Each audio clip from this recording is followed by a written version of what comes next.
Bluetooth speakers, a microphone, an accelerometer, a gyroscope, haptic force feedback. Yeah, that sounds like just like a Wii U controller, just smaller.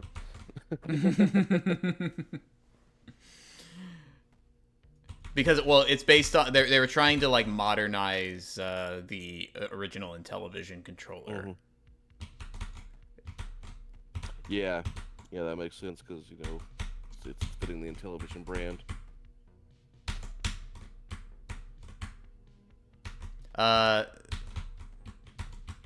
let's see. The one thing that the one thing too with that Tommy was going on about with this when people were saying, well, why do we need the Amico when we have the Switch? He would sort of exaggerate all the hentai that's on the Switch. It's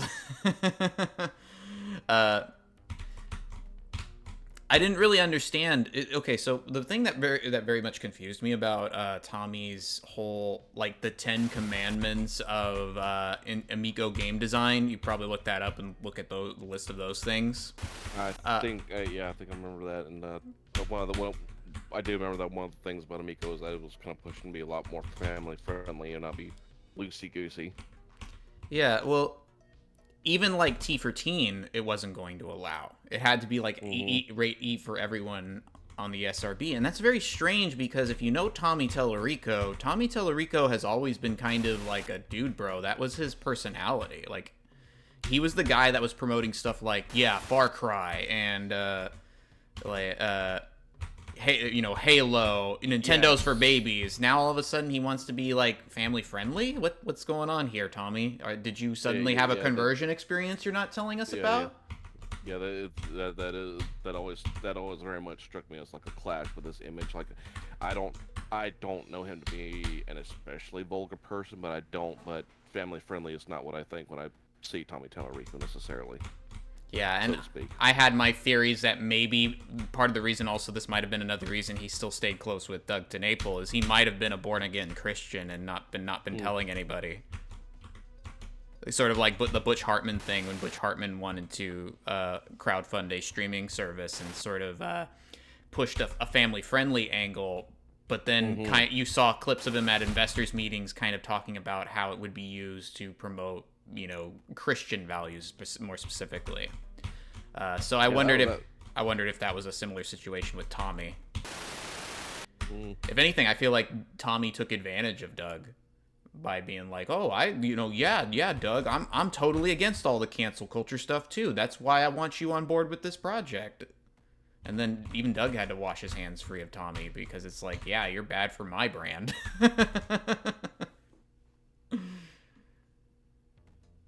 It's all a mess.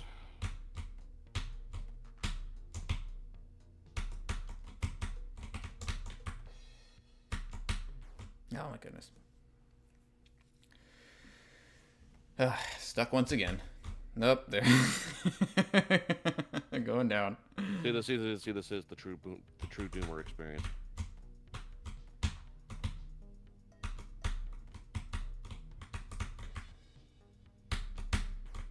Mm. I want to say I recognize some of that melody in the background there.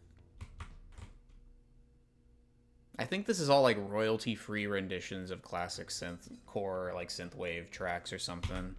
Mm-hmm. I really doubt that the game developer composed this all himself. He had to have taken this from some kind of like royalty-free like playlist, or maybe Yeah, that was doing it himself. That is not the Doomer way. Come on now. Okay.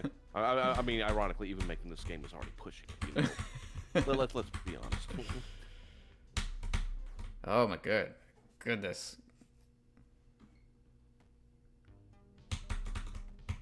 Ah, I just touched it. All right, here we go. Here we go. Up. And I think to myself, what a wonderful world. That's too. Super Mario World. Mm. Okay.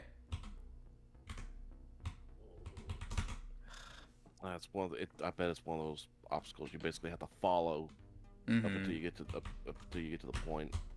where you have to jump and then jump through it. Too bad this isn't like Braid, where you can reverse time.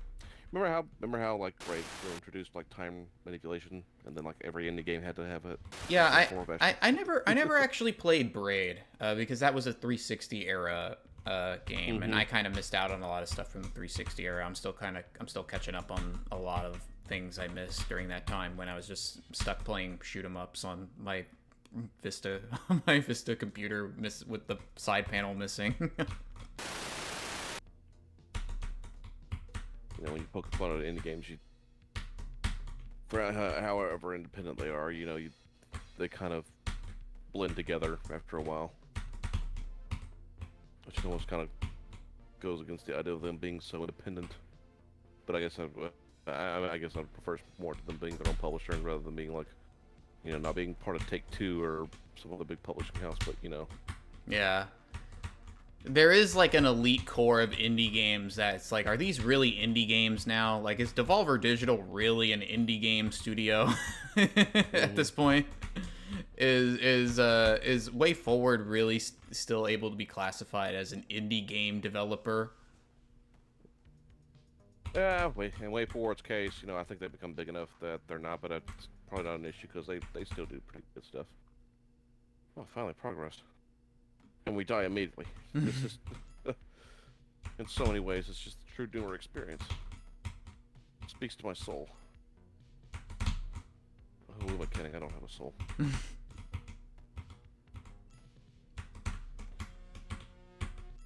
There.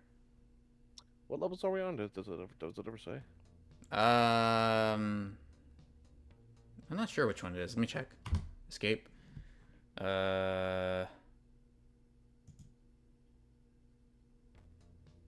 Yeah, 17. Oh man. Let me double check, make sure. Yeah, as long as we're on level 17, and there's 30 levels, we're gonna make it. We'll get over this phase. Get over this phase of our lives. Yes.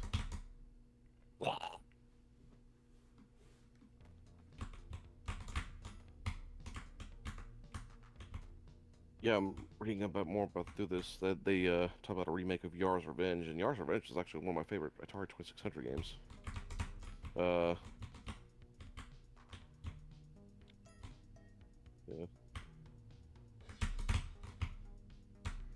You should see how much time Tommy spent on, like, I think it was the Atari Age forums, basically arguing with anybody that questioned him.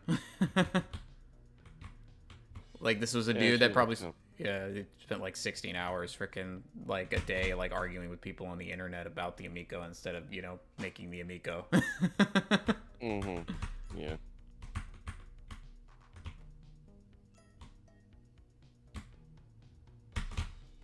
In this Yar's Revenge, the main character has been reimagined as a humanoid female in power armor. Also Samus. Tommy did say something, if I remember correctly, about a Burger Time game, but that was for vegans, because I guess Tommy is a vegan. Yeah, and he was like vegan and he donated and all that stuff.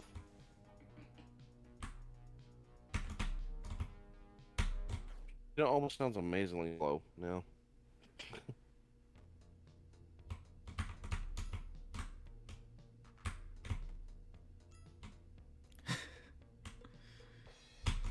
What? Dude. Come on, dude. You don't have to make the whole spike a hitbox. Yes, man. The Doomer experience, man. You gotta feel the pain. You gotta know the pain of each setback.